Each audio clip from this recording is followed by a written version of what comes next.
নমস্কার, বাংলা সাহিত্য চর্চার গ্রুপে তোমাদের সকলকে স্বাগত জানাই। আজকে আমরা প্রাচীন বাংলা সাহিত্যের আদি ও একমাত্র নিদর্শন বলে মনে করা হয় যে চর্যাপদকে, সেই চর্যাপদের একটা দিক সমাজচিত্র। কেন চর্যাপদে প্রাচীন বাংলার সমাজ উঠে এসেছে?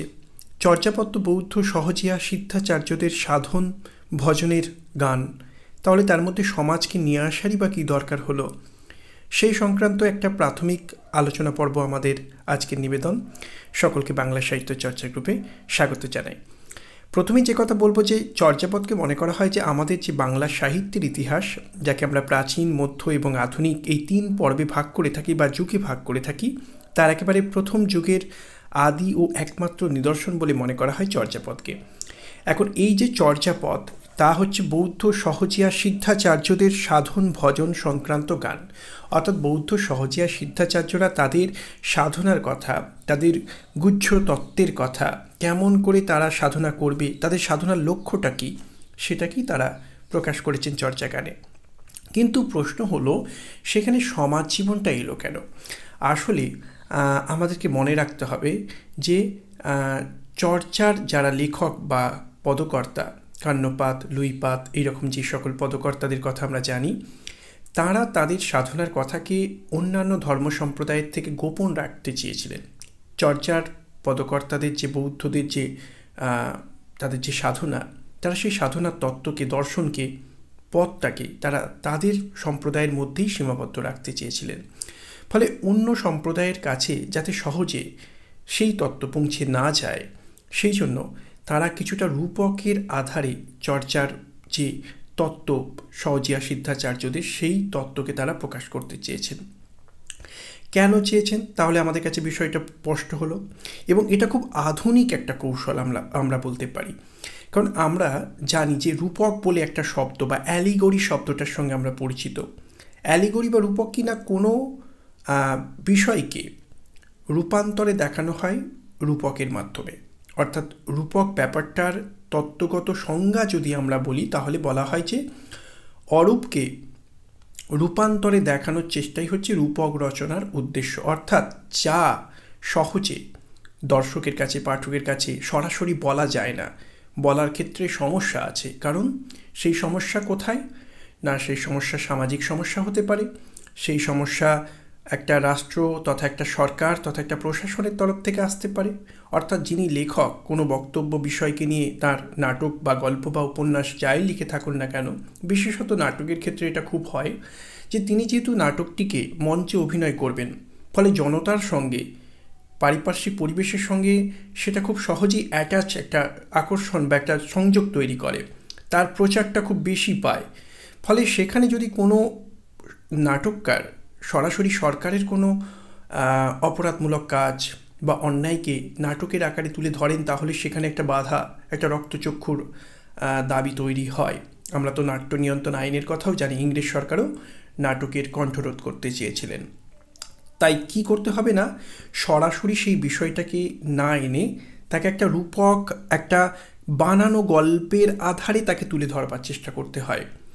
যেমন আমাদের মনে পড়বে রবীন্দ্রনাথের হাত ধরেই মূলত বাংলায় রূপক সাংকেতিক নাটকের জন্ম। রবীন্দ্রনাথ যখন পাশ্চাত্য ধনতান্ত্রিক সভ্যতা তথা সাম্রাজ্যবাদী শক্তিগুলোর আগ্রাসী ক্ষুধাটাকে দেখাতে চাইছেন, কেমন করে লোভ, স্বার্থপরতা বিজিত শক্তিগুলোকে দাস করে রাখছে, কিংবা এই সম্পদ আহরণের নেশা কেমন করে ব্যক্তি মানুষের নিজস্ব স্বাধীনতাকে খর্ব করছে, মানুষ তার আইডেন্টিটি হারিয়ে একটা সংখ্যায় পরিণত হচ্ছে। এই যে ধনতান্ত্রিক সভ্যতার যে অন্তঃসার শূন্যতা, তাকে যেমন রবীন্দ্রনাথ কখনো মুক্তধারায়, কখনো বা রক্তকরবীর মতো নাটকের মধ্যে দেখাতে চাইছেন, তখন কিন্তু আমরা পরিষ্কার দেখতে পাবো একটা কাল্পনিক গল্পকে তিনি আমাদের সামনে আনবার চেষ্টা করছেন। এবং সেই কাল্পনিক গল্প হিসেবে আমরা দেখতে পাবো রক্তকরবীর মধ্যে যেন এক যে ছিল রাজার সেই দেশ, যেন রূপকথার একটা আমেজ তৈরি করে তিনি তার নাটকের বিষয়টাকে একটা প্রথাগত দেশ কালের সীমাকে ছাড়িয়ে তাকে একটা অন্য মাত্রায় নিয়ে গেলেন, রূপকের আবেদন তৈরি করলেন। আসলে মনে করা হয়, যে কথা বললাম, যে কোনো ঘটনা বা বিষয়কে যদি সরাসরি আনার ক্ষেত্রে সমস্যা থাকে, তাহলেও রূপক আবেদনকে নিতে হয়। আবার এমন কোনো বিষয় থাকে যে বিষয়গুলোকে যদি আমরা বক্তব্য বিষয়ের দিকে খোঁজ করি তাহলে আমরা দেখব যে বক্তব্য একটা নাটকের বা একটা সাহিত্যের বক্তব্য বা বিষয়কে দুদিক থেকে ভাগ করা হয়। একটাকে বলা হয় কংক্রিট রিয়েলিটি আর একটাকে বলা হয় অ্যাবস্ট্রাক্ট রিয়েলিটি। কংক্রিট মানে যেটা চোখে দেখা যায়, বাস্তবে ঘটে, যার জন্য বাইরের কোনো কাহিনীকে আর বানানোর প্রয়োজন হয় না। আর একটা রিয়েলিটি হয় যার ঠিক সরাসরি বাস্তব কোনো রূপ নেই, অর্থাৎ মানুষের জীবন সংক্রান্ত কোনো কথা, কিংবা যে রকম চর্যাপদে রয়েছে অর্থাৎ একটা সাধনার তত্ত্বের কথা, যাকে বাইরে কোনো গল্পের আধারে আপাতভাবে প্রকাশ করা যায় না, অর্থাৎ যার আপাতভাবে কোনো রূপ নেই। তাহলে যার রূপ নেই, নবান্ন নাটকে যে কথা আছে তার জন্য আমরা বলতে পারি এটাকে একটা কংক্রিট রিয়েলিটি, অর্থাৎ বাস্তবে মানুষ খেতে পাচ্ছে না, পথে পথে ঘুরে বেড়াচ্ছে, মৃত্যুবরণ করছে, এটা একটা সমস্যা এবং সেই সমস্যার একটা চোখে দেখা পাথুরে প্রমাণ আমার কাছে আছে, যেটাকে সংবাদপত্রের পাতাতেও আমরা দেখতে পাই। কিন্তু মানুষের জীবন সংক্রান্ত কোনো দর্শন, সেটার তো কোনো বাস্তব রূপ হয় না, তাকে তুলে ধরতে গেলে একটা বানানো গল্পকে আশ্রয় নিতে হয়। কিংবা ঠিক একই রকমভাবে সেরকমই একটা দর্শন তো চর্যাপদের কবিদের দর্শন, চর্যাপদের কবিরা যেটাকে তুলে ধরছেন সেটাও তো একটা দর্শন।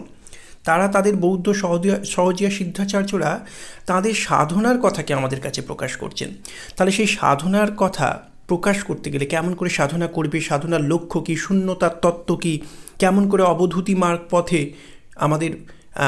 আমাদের বলা যেতে পারে চিত্তকে সঞ্চারিত করতে হবে, হ্যাঁ, আলি কালি কিংবা চন্দ্র সূর্য কিংবা সুষুষ্ণা পথে ইরা পিঙ্গলার বন্ধন থেকে মুক্ত করে সেই পথে নিজের চিত্তকে সঞ্চালনা করতে হবে, এবং শূন্যতার যে বোধ, এই যে শূন্যতার সাধনা, এক কথায় সহজিয়া সিদ্ধাচার্যদের যে সাধনা, সেটা তো আপাতভাবে তার একটা মানে তাকে যদি একটা বিষয় হিসেবে আমরা গ্রহণ করি সেটাকে একটা অ্যাবস্ট্রাক্ট রিয়েলিটি বলতে হবে, কংক্রিট রিয়েলিটি নয়। নবান্ন নাটকের সমস্যার মতো এটা একটা সমস্যা নয়।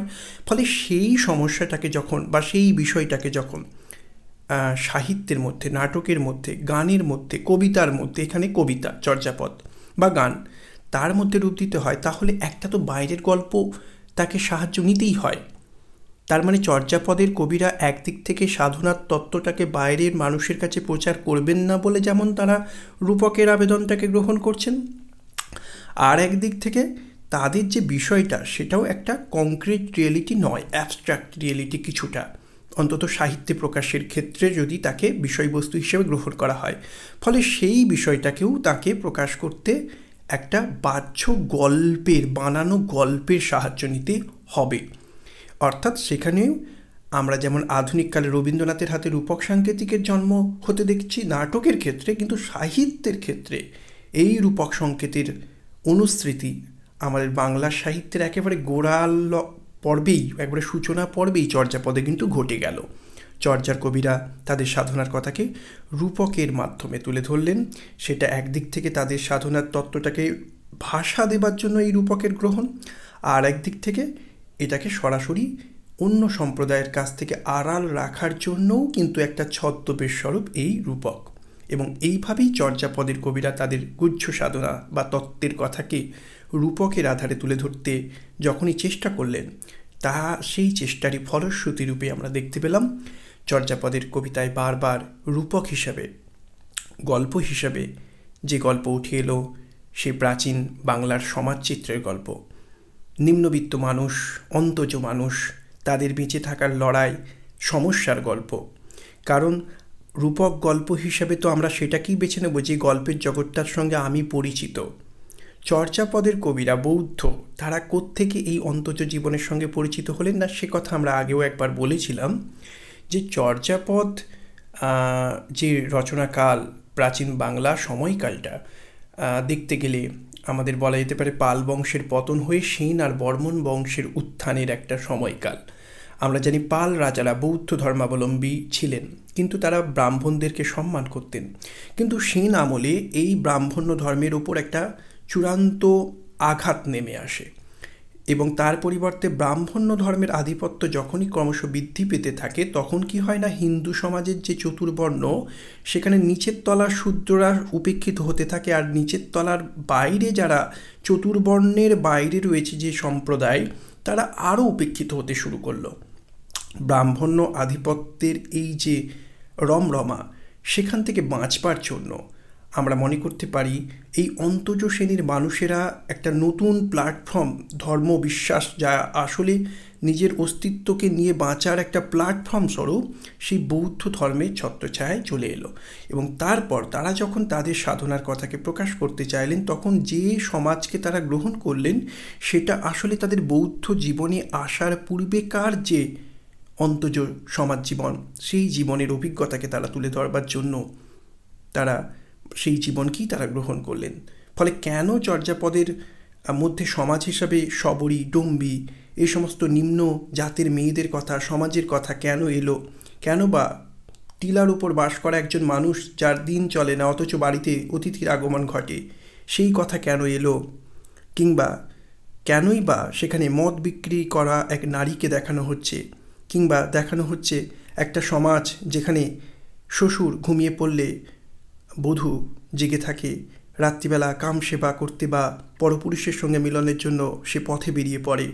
এই সমাজটাকে আমরা দেখতে পাই, যে সমাজের মধ্যে স্বেচ্ছাচারিতা আছে। আবার যেখানে দেখতে পাই যে সমাজকে ব্রাহ্মণ্য সমাজ উপেক্ষা করে দূরে সরিয়ে রেখেছে, যারা টালট মোড় ঘর বলে টিলার উপর বাস করে, অথচ সেই সমাজের মেয়েদের শরীরের আকর্ষণটাকে এই ব্রাহ্মণ্য সমাজ কিন্তু গ্রহণ করতে তাদের কিন্তু কোথাও বাধে না। আমাদের মনে পড়ে যাবে সেই ভক্তপ্রসাদের কথা, যার মুসলমানদের প্রতি একটা প্রবল ক্ষোভ, কথায় কথায় সে হিন্দু ধর্মের ধ্বজা ওড়ায়, অথচ মুসলমান মেয়েদের প্রতি অর্থাৎ তাদের শরীরের আকর্ষণটার ক্ষেত্রে কিন্তু সে আর জাতপাতের বিচার করে না। আমরা দেখব চর্যাপদেও কিন্তু সেই চিত্র উঠে আসছে। যে ব্রাহ্মণ্য সমাজের দ্বারা উপেক্ষিত হয়ে তারা টিলার উপর বাস করে, সেই ব্রাহ্মণ্য সমাজ কিন্তু তাদের কামুক চাহিদা মেটানোর জন্য এই অন্তজ শ্রেণীর মেয়েদের উপর থাবা বসাতে কিন্তু তাদের বাধে না। যেখানে কোথাও যেন আমাদের মনে হয় যে 6 নম্বর চর্যা গানে যখন ভুসুকপাত বলেন, তার বলা যেতে পারে হরিণা তার নিজের অবস্থা সম্পর্কে বলে, অপনা মাংসে হরিণা বৈরী, অর্থাৎ হরিণ বা হরিণী যাই বলি না কেন, তার নিজের মাংসের জন্য নিজেই নিজের কাছে শত্রু, কারণ হরিণের মাংস সুস্বাদু হওয়ার ফলে তাকে শিকার হতে হয়। তখন কোথাও মনে হয় যে এই হরিণ শিকার এ শুধু তো বৌদ্ধ সহজিয়া সিদ্ধাচার্যদের সাধনার কথাকে রূপকার্থে প্রকাশ করে না, এ আসলে সেই অন্তজ শ্রেণীর নারীরা যারা ব্রাহ্মণদের দ্বারা উপেক্ষিত অথচ নিজেদের শরীরের আকর্ষণে সেই ব্রাহ্মণদের দ্বারা ভোগের বস্তু হয়ে ওঠে, তারা যেন তাদের নিজেদের কথাকে যেন এখানে আমরা ভাষা পেতে দেখছি এই হরিণের রূপকে, যে হরিণ বলছে অপনা মাংসে হরিণা বৈরী, অর্থাৎ হরিণ নিজের মাংসের জন্যই নিজের কাছে একটা শত্রু।